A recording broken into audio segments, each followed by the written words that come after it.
Welcome back, boys and girls. You should have in front of you your newly created number lines, and this is really very similar. You've actually just made something similar to this, where you are actually going to be able to compare and contrast different fractions. So the ones that we used, we have a half, we have a third, we have a sixth, and we have a fourth. So you've actually you've kind of pulled these little pieces and created your own number lines. And now I've got a few questions that I'm going to ask you to just write down at the bottom of your page right here. So thanks for being flexible and kind of designing our own worksheet at the bottom of the work that you have done.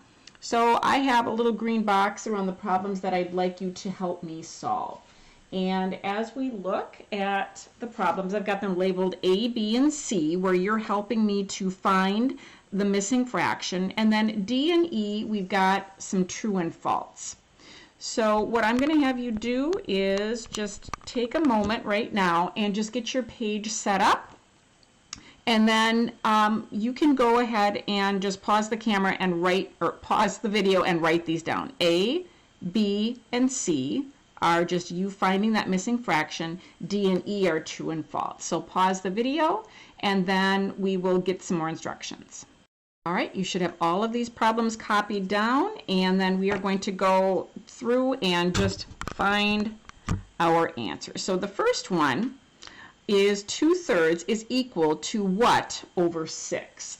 And if you remember, when we did our interactive notebook yesterday, I talked to you a little bit about this proof piece.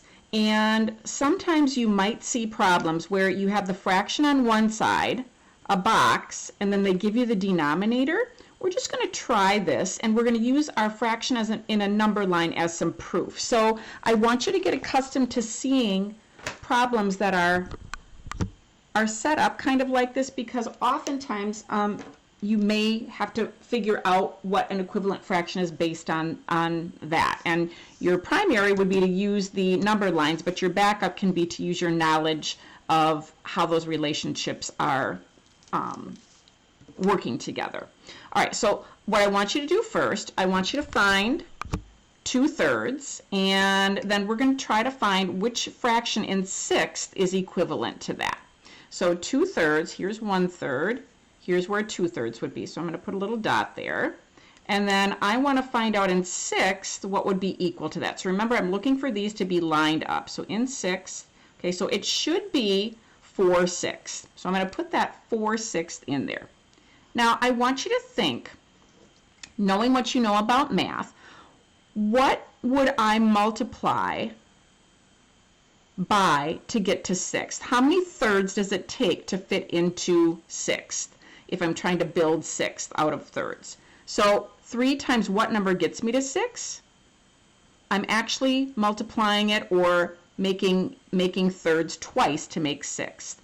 And then what I'm going to do to the bottom, doing that to the top, would build or prove that other fraction. Okay?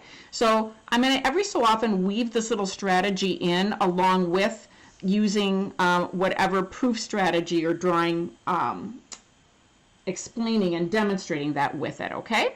So now, 2/4, I'd like you to find a fraction that is equivalent to that one, and then I also want you to find a fraction that is equivalent to 1/3. So you first put a little dot where 2/4 would be, and then I want to know what other fraction lines up with that. All right, so 2/4 could be equal to a couple different fractions you can pick.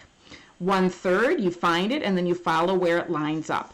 And then I want you to circle, you're going to put true or false with these. So for this one, 5/6 is greater than 2/3. 2/6 is less than 1/4. So I want you to pause the video, use your newly made number lines, and solve these problems. And then we'll check in just a moment. Pause the video and work through these. All right, looking through these, when you found 2/4 right here, you could have put down that 1/2 is equivalent or 3/6. Either answer would be just fine. When you looked at 1/3 right here, that would be equivalent or equal to, if I follow that straight down, that's going to be equal to 1, it's going to be equal to 2/6.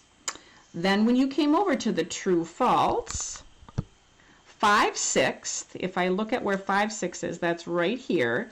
5/6 is greater than 2/3. So here's 5/6, and 2/3 is right here. So 5/6 takes up more of that fraction bar, or it is closer to the whole. So that is actually a true statement. 5/6 is larger than 2/3. Then if you look at the next one, 2/6 is less than 1/4. I said false. Let's prove it with our number line. So 2/6, 1/6, that's right there. And then 1/4 is right here.